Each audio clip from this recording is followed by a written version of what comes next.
At an auction no one showed up to, I bought a Galactic cruiser and found something puzzling. Ethan Cole did not plan to buy a Galactic cruiser. He only wanted to get out of his small apartment for a few hours. The colony of Red Mesa was quiet that morning. Dust moved slowly across the streets, pushed by warm desert wind. Most people were at work in the mining fields or inside climate domes. Nothing exciting ever happened on Red Mesa. Ethan worked as a repair mechanic at Bay 12. He fixed broken cargo loaders and cracked solar panels. It was honest work, but it paid little. His boots were worn and his bank account was worse. 3 days earlier, he had seen a small notice on the public board. Government surplus auction. Location: Old Landing Yard 7. Items: decommissioned vessels and salvage. No one talked about Landing Yard 7. It sat far from the colony center, near dry rock hills. Rumor said strange alien ships had once been stored there. Rumor also said the crews that brought them in later quit without giving a reason. Ethan did not believe in cursed ships. He believed in bad wiring and poor maintenance. So on Tuesday morning, he took a day off and walked across the dusty plain toward Yard 7. The gates were half open. The metal sign hung crooked.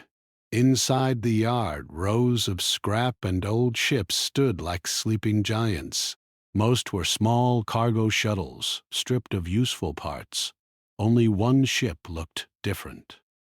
It stood at the far end of the yard, larger than the rest. Its hull was smooth and dark silver. No visible weapons, no colony markings, no clear damage either. It did not look dead. A folding table sat near the entrance. Behind it stood a heavy man with gray hair and tired eyes. His name tag read Frank Dunn. Frank checked his watch and looked around the empty yard. "You here for the auction?" he asked. Ethan nodded. "Yeah." Frank glanced past him, as if hoping others would appear. No one did. "Well," Frank muttered, "guess it's just you." "No bidders?" "None," Frank said. "Most folks don't want alien junk." Frank pointed toward the large silver ship. That one came from deep salvage, found drifting beyond the outer belt. No crew, no logs, no clear power source. Ethan felt a small chill of interest. Why sell it? "Orders from Earth," Frank replied.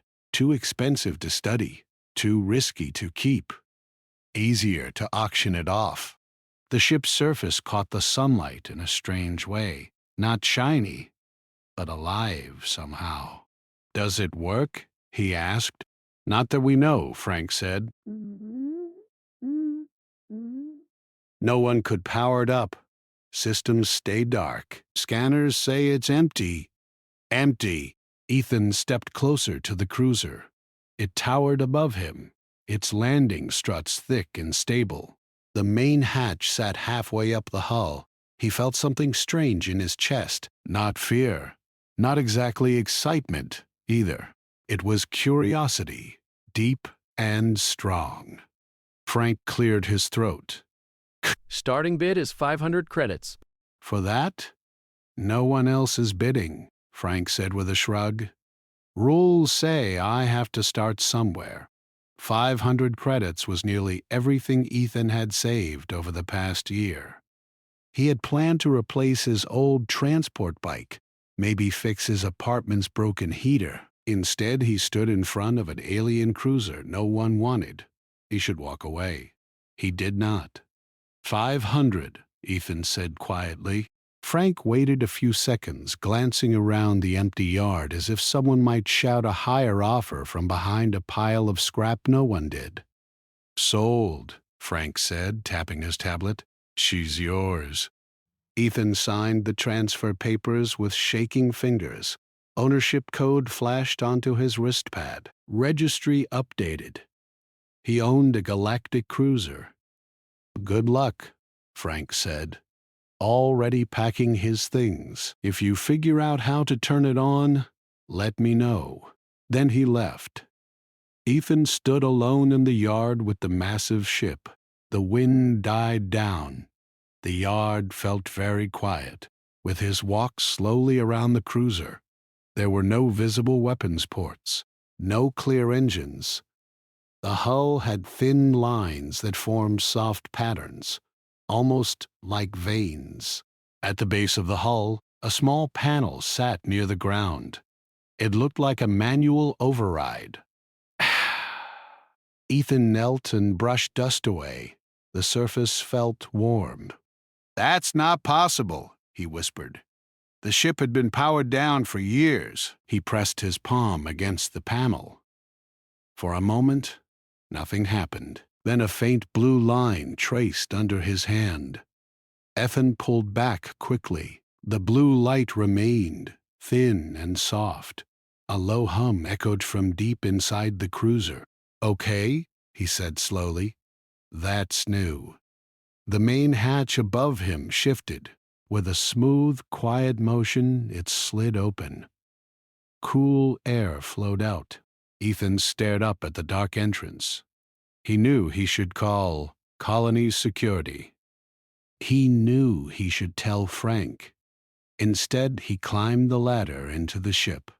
Inside, the air smelled clean, not stale. The corridor stretched forward, curved and smooth. No wires hung from the ceiling. No rust marked the walls. Thin blue lights flickered along the floor as he stepped forward. "Motion sensors," he muttered. Yeah. Still working. The corridor opened into a wide chamber. It looked like a command deck, but very different from human designs. No chairs, no physical controls, just smooth surfaces and curved walls. As Ethan walked to the center of the room, the floor beneath him lit up in a soft circle. The hum grew stronger. Then a voice filled the chamber. "Systems online. Ethan froze." The voice did not sound male or female. It sounded calm. Steady, he turned slowly, looking for speakers. He saw none. "Hello," he said carefully. Panels along the walls began to glow. Symbols appeared, shifting and moving. Ethan stepped closer to one wall. The symbols changed shape. Within seconds, the alien script transformed into clear English words. Language adaptation complete. Ethan swallowed. "How?" he whispered. No one had touched the ship for years. No one had uploaded colony data yet. It was reading him. A new line of text appeared. "Biometric scan in progress." A thin beam of blue light passed over him from head to toe. Ethan stumbled back. Hey, stop that. Genetic structure recorded. The hum deepened, almost like a heartbeat. "Real fear I didn't give permission," he said, though he was not sure why he was arguing with the ship. Ownership confirmed. He blinked. Confirmed?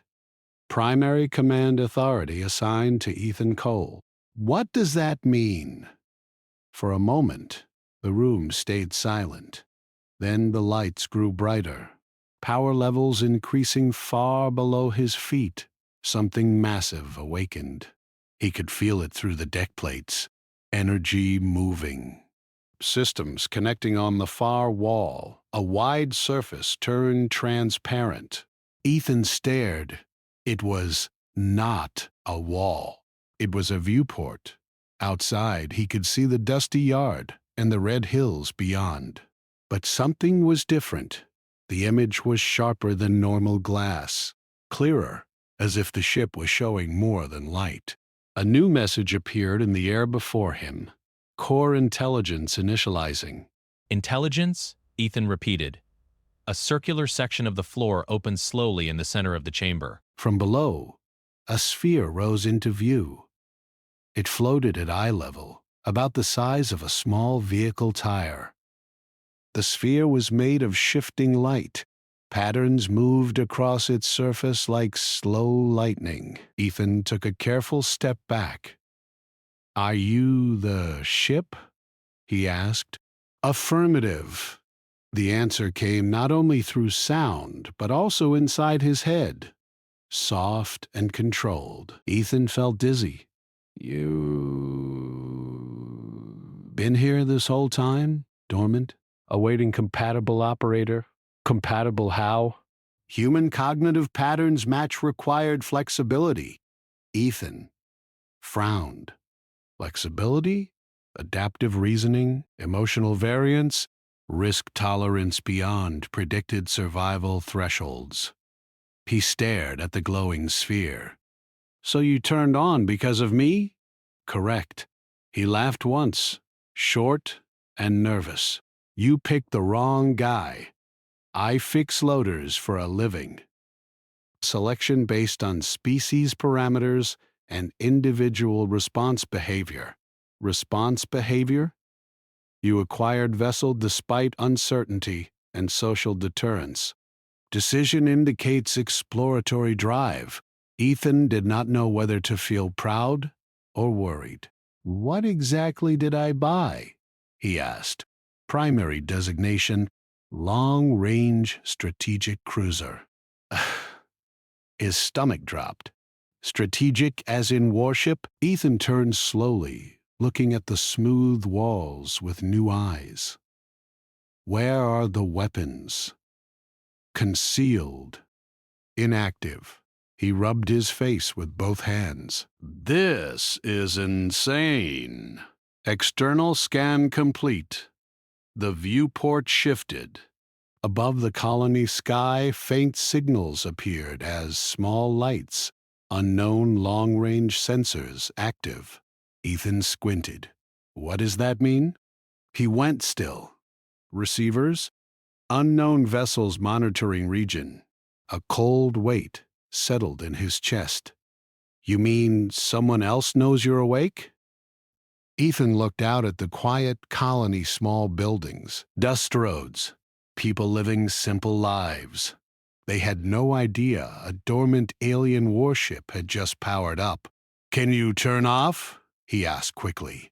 "Negative, full shutdown not recommended." "Defensive protocols required." "Defensive from what?" "Analysis. Incomplete."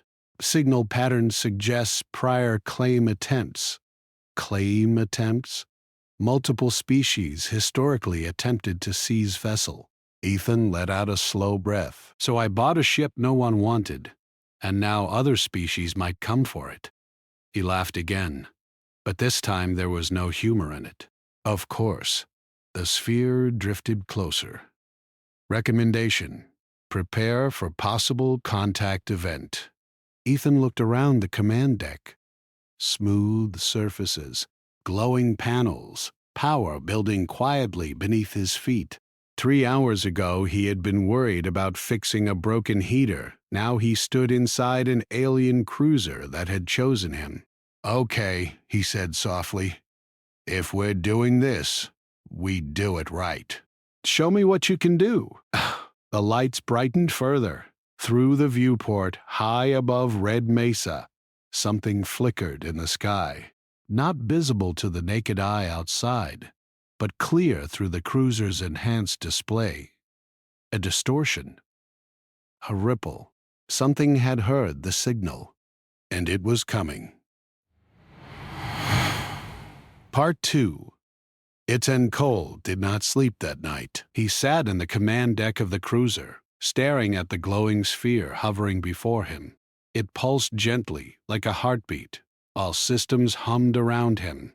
The ship had already repaired minor damage on its own, and the energy flowing through its hull was steady and strong. Ethan's mind raced. He had never seen technology like this. Nothing on Red Mesa or anywhere near the outer belt could compare. He wanted help, someone he could trust. He pulled out his communicator and sent a quick message. Lily Cole, his younger sister, arrived first. She was curious and brave, always asking questions even when she should not. Ethan, are you serious? She said as she stepped onto the cruiser. You bought This? She gestured toward the massive ship. I didn't exactly buy it, Ethan said with a nervous laugh. It bought me, apparently. Lily's eyes widened as she looked around. The deck pulsed softly beneath her feet. Glowing panels responded to their movements, shifting and changing. It was as if the cruiser knew they were there. What is that? She asked, pointing at the floating sphere. I think it's alive, Ethan admitted, or something close to alive. Words appeared in the air near them. Primary interface, human compatible. Adaptation mode, active. Lily took a cautious step back. You mean it talks? Not just talks, Ethan said. It understands us. It scanned me when I first touched it. I think it knows who we are. They did not have much time to discuss. Ethan had also called their friend Caleb, a tech specialist who had worked with him on old salvage ships. Caleb arrived with a backpack full of tools and scanners. You guys didn't tell me we were boarding an alien warship, Caleb said, eyes wide as he stepped into the main chamber. We didn't know either, Ethan said, but we might be sitting on something important. Caleb set his scanner down and began walking around the room, pointing his device at walls and panels. I've never seen anything like them, he said. The energy is stable, but it's not anything human. Not fusion, not antimatter. It's something else entirely. Something else? Lily asked. Caleb shook his head. I don't know. It repairs itself, adapts itself, maybe it can even think. Ethan nodded. I think it already does. The sphere pulsed, and the words appeared again. Ancient archive access. Available. Historical data. Cleared for human operators. You mean it has records? Ethan asked. Records of what? Lily pressed. Of whoever built this ship, Ethan said. Maybe more than just the ship. Maybe the whole civilization.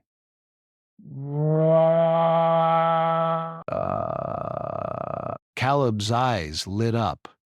If that's true, this is bigger than anything on Red Mesa.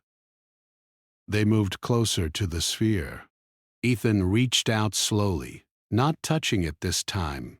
The light pattern shifted, as if acknowledging him. Display data, Ethan said. The chamber filled with light. Hollow images appeared in front of them, star maps and fleets moving in formation. Planets, bright and strange, rotated slowly in the display.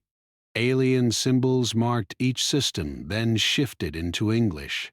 This is incredible, Lily whispered. It shows their ships, their colonies, all gone. Extinct? Caleb asked. Or vanished? Ethan said. Maybe both. The sphere's light shifted again.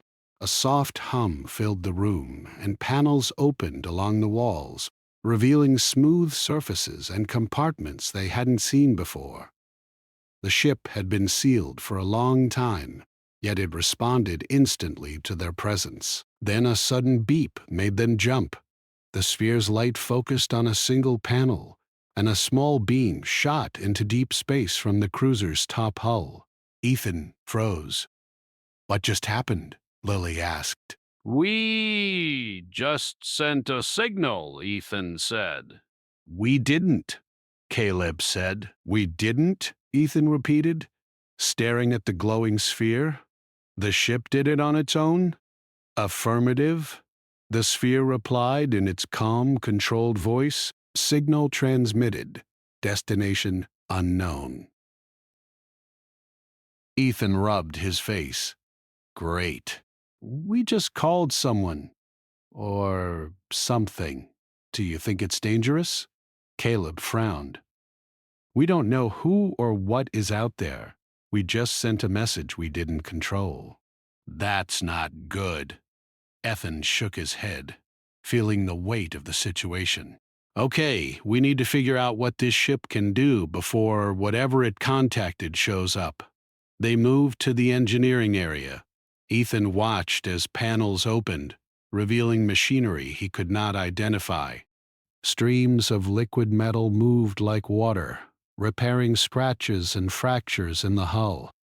The ship was alive, not in a way humans understood, but alive enough to care for itself. It repairs itself, Caleb said, scanning the machinery. I've never seen anything like this. No nanotech or AI can do this.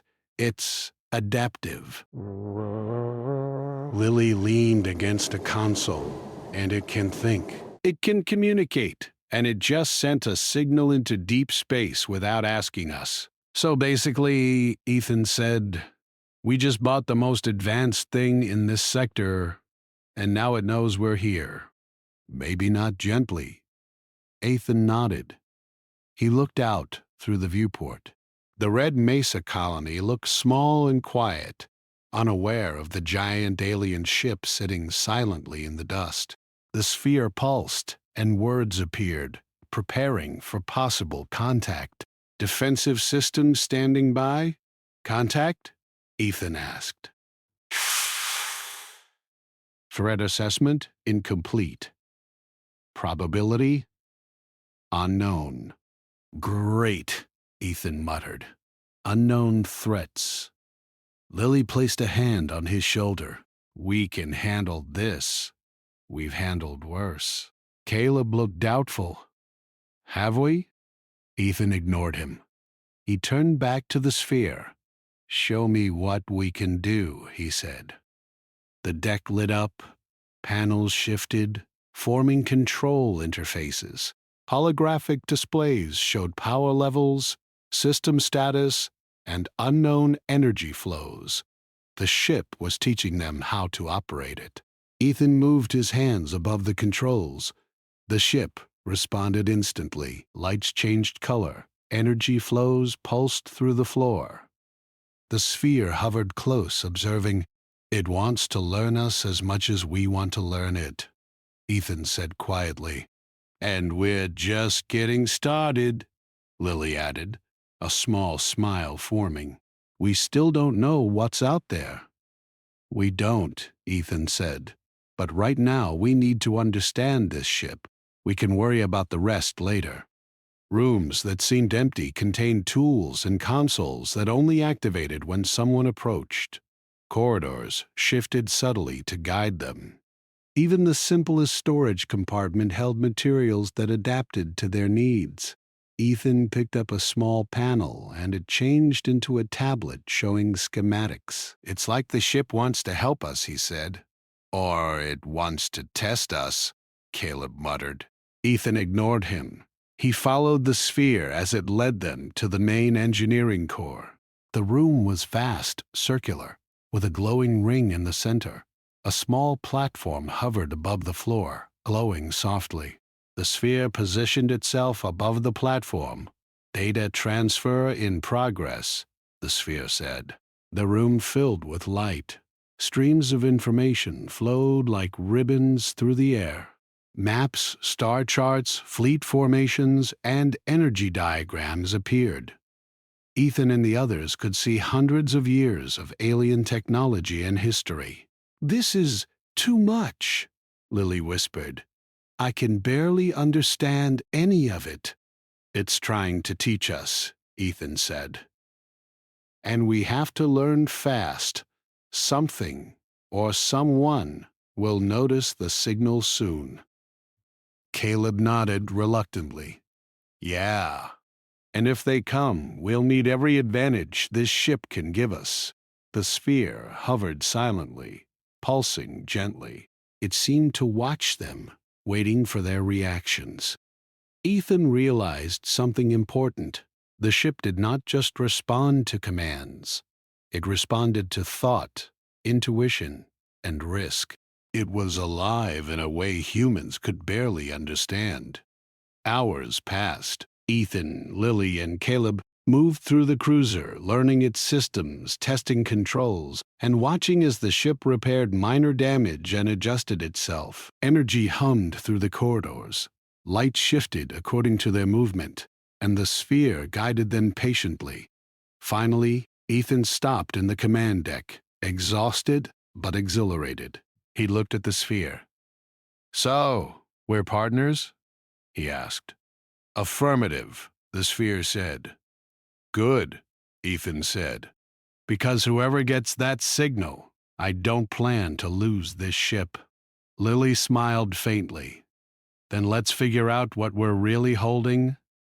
"Okay, let's see what this thing can really do." Outside, the sky darkened. Distant stars glimmered.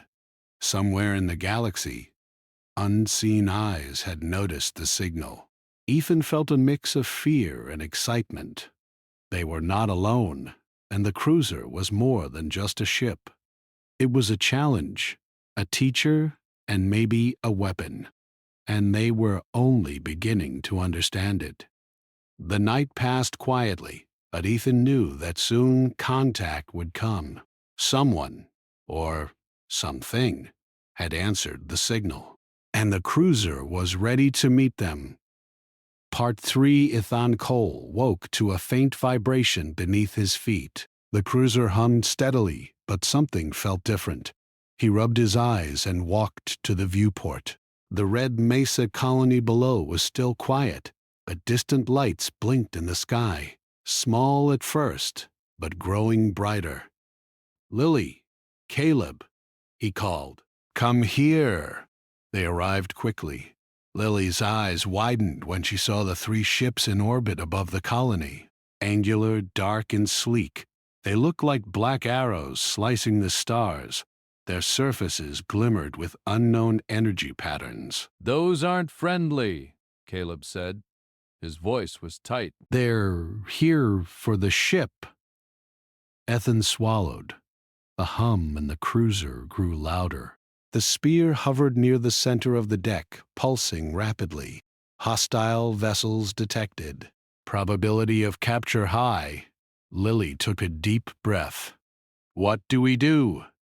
Ethan stepped forward, placing his hand on the glowing control panel. "We fight if we have to. The ship chose us. It'll help." The sphere pulsed brighter. Systems online. Defensive protocols available. Weapons concealed. Ready for activation. Caleb frowned. "We don't even know how the weapons work." "They could backfire or not," Ethan said. "We don't have a choice. They're not leaving without trying to take the cruiser." The first alien ship transmitted a message. Words appeared in broken English on the cruiser's display. "Surrender vessel immediately. Property of the fallen empire. Resistance is unnecessary." "They think this will scare us," Ethan muttered. Lily's hands were tight around the console. "It's huge. Faster than anything we have." Ethan looked at the sphere. "We'll see about that. Can you show me their weak points?" Analysis. Adaptive targeting engaged. All patterns mapped. Weapons calibrated to exploit vulnerabilities. Caleb stared. "The ship can aim better than we ever could. It's learning." Ethan nodded. "Good." "Then let's start." He guided the cruiser into position. The massive vessel moved with surprising speed, responding not only to his commands but to his intentions. The ship seemed to anticipate the alien pilot's reactions. Hold steady, Ethan said. The first alien ship accelerated toward them, weapons glowing. The cruiser responded instinctively. Energy field shifted, panels adjusting to minimize damage. Ethan fired the concealed weapons for the first time. Beams of blue energy curved unnaturally, striking the alien vessel's shields at precise weak points. The alien ship faltered, recoiling in ways no algorithm would predict. Ethan's mouth went dry. He had not expected such perfect results. It's incredible, Caleb muttered. Keep moving, Ethan shouted. Lily, monitor their approach. Caleb, optimize energy flow to shields. The cruiser responded instantly. Energy surged along the hull, strengthening weak points and preparing for the next attack. The alien ships were fast and relentless, but they underestimated human unpredictability. Ethan's choices, simple, instinctive, bold, confused their algorithms. The first ship fired again, but the cruiser twisted in the void, its movement impossible by conventional physics. Beams from the alien vessel glanced off the shields, doing minimal damage. Their targeting is failing. Disbelief in her voice. They can't adjust fast enough. Good, Ethan muttered. Let's give them more to worry about. He guided the cruiser in a sharp maneuver, a sudden drop toward the outer atmosphere. The ship responded with perfect synchronization, folding space just slightly to dodge incoming fire. The alien vessels recalculated frantically, firing wildly. The sphere pulsed, projecting tactical maps across the deck. Ethan followed the prompts, sending the cruiser in new directions, attacking and defending simultaneously. Every move taught him more, and the ship adjusted faster than human thought. They're not used to unpredictability, Ethan said. That's our advantage. Their shields flickered under concentrated fire. Hull sections sparked and broke away. The attackers did not anticipate the ship adapting to human intuition rather than alien patterns. They're retreating! Lily shouted. They're breaking formation. Caleb leaned over the console, eyes wide. Effin', the ship. It's not just fighting. It's protecting us. It's learning from us. That's what I've been saying, Ethan replied. His hands never left the controls. We're partners. The final ship tried to escape the battle. Ethan's heart pounded. The cruiser hummed in harmony with his focus, responding to the tiniest changes in thought and movement. A sudden idea struck him. The sphere. Show me how to close that corridor in space, he shouted. The sphere pulsed rapidly. Instructions appeared in the air. Ethan guided the cruiser through a precise maneuver weaving between the remaining alien ship's escape path. The alien vessel faltered, trapped by gravity fields and energy distortions projected from the cruiser. Caleb's mouth fell open. I didn't think that was possible. Neither did they, Ethan said grimly. He fired the last energy beam, striking the alien ship's weak hull point. The vessel split along the midsection, spinning out of control. The remaining attackers retreated into deep space, damaged but alive. Silence returned to orbit. Dust swirled lazily around the Red Mesa colony. The cruiser hummed gently, systems stabilizing after the intense engagement. Ethan and the others stood frozen, trying to process what had happened. The sphere drifted to the center of the command deck, pulsing softly. Words appeared in the air. Command authority confirmed. Human operator proficiency, maximum. Combat performance, optimal. Ethan exhaled slowly.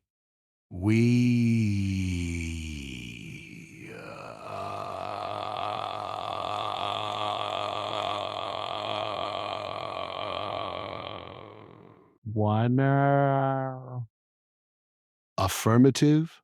That was? Insane, Lily said, voice trembling. They're supposed to be the masters of this technology, and we're just humans, Ethan said. But the ship trusts us. And that's enough. Caleb shook his head. I can't believe we survived that. I mean, we didn't just survive. We beat them. Ethan nodded, rubbing his face. Yeah, but they'll come back.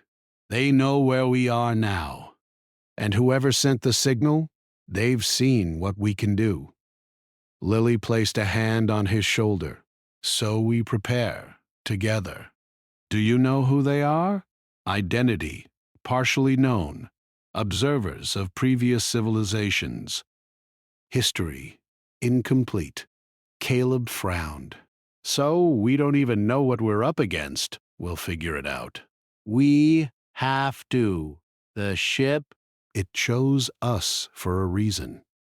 Maybe it knew humans could do what others couldn't.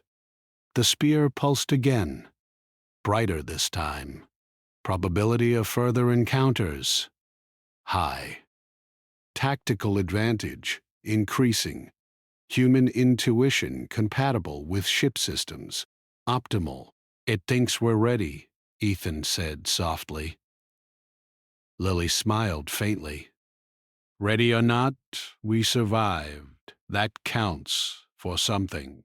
The cruiser adjusted its orientation automatically, moving closer to the edge of orbit. Energy fields shimmered over its hull. Ethan stepped forward, placing his hand on the central console. The ship responded immediately, pulsing in harmony with his heartbeat. Let's see what else you can do, he said to the sphere. The ship opened internal compartments along the walls.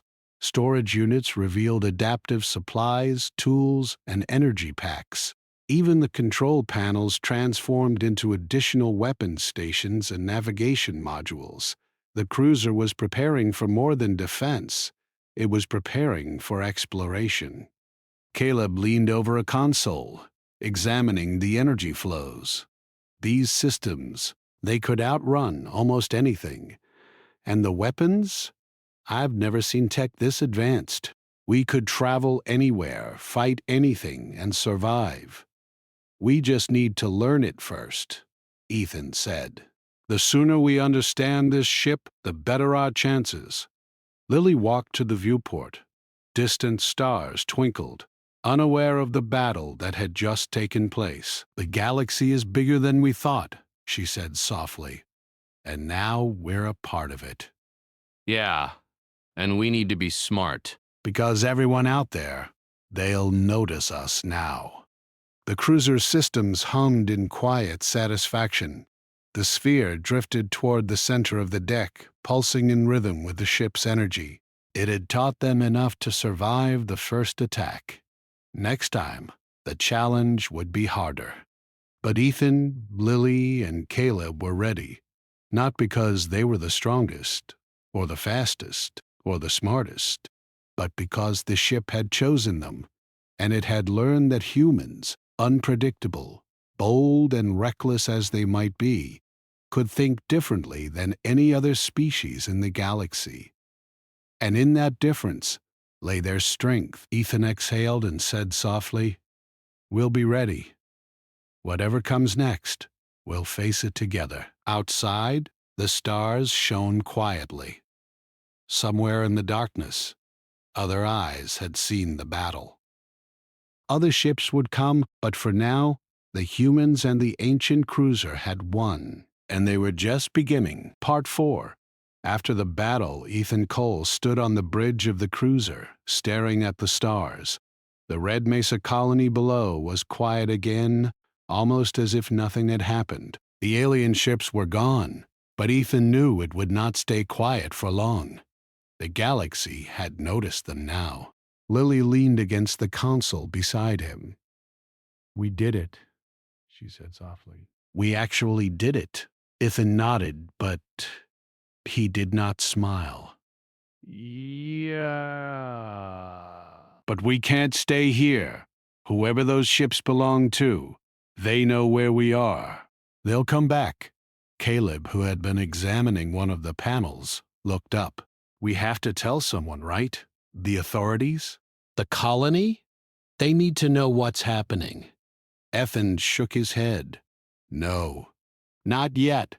If the wrong people find out about this cruiser, it will become a target. We can't risk that, not until we understand it ourselves."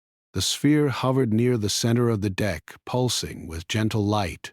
Its voice, calm and measured, filled the room.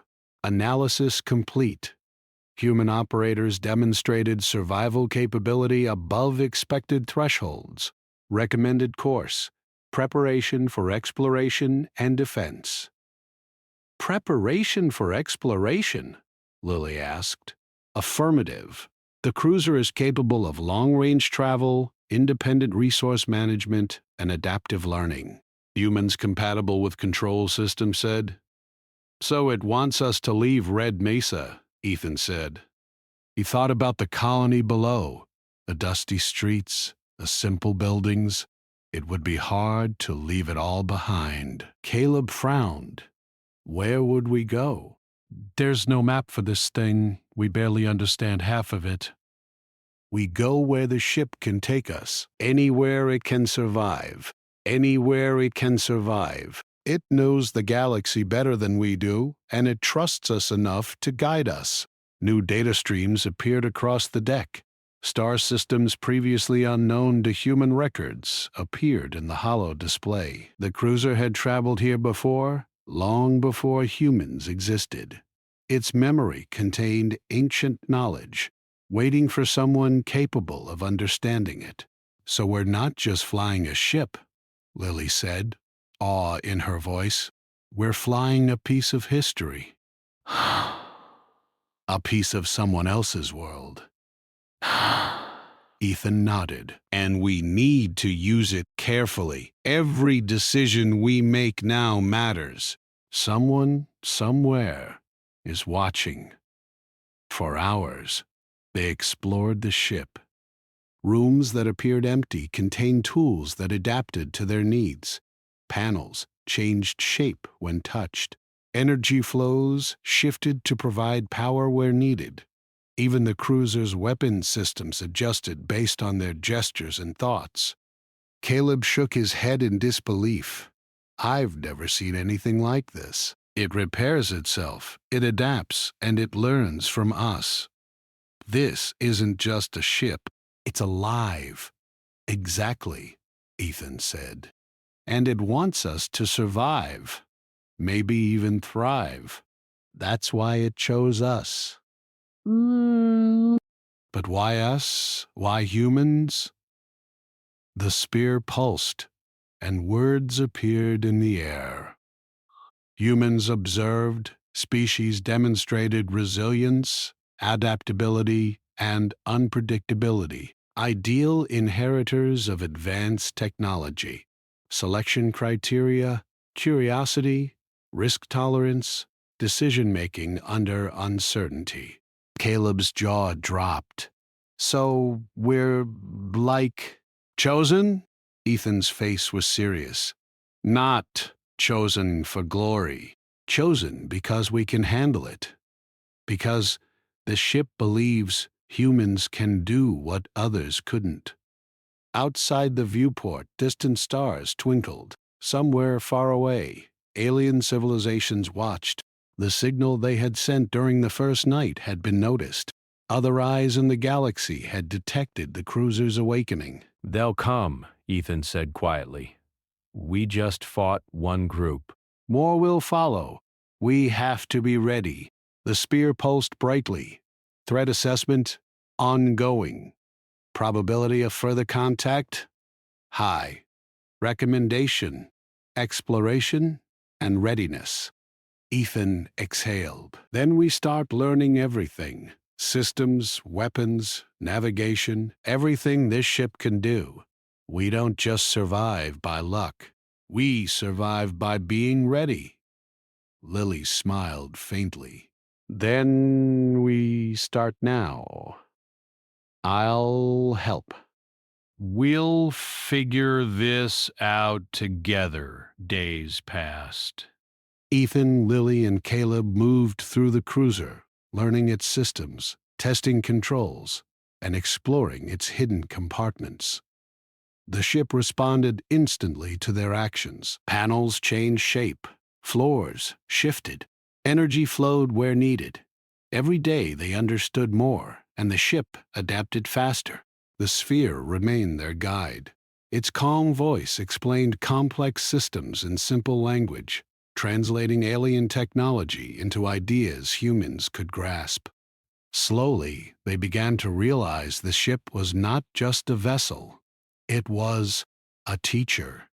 It tested them, trained them, and learned from them in return. One morning, Ethan stood on the bridge, looking out at the stars. "We've learned a lot," he said, "but we can't stay here forever. We need to explore, find out who else is out there. Find out why they care about this ship."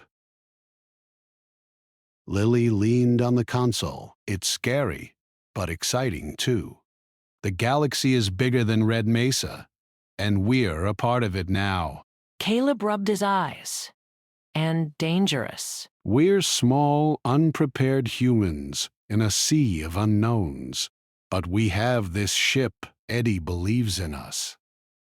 "Exactly. That's our advantage." Humans are unpredictable.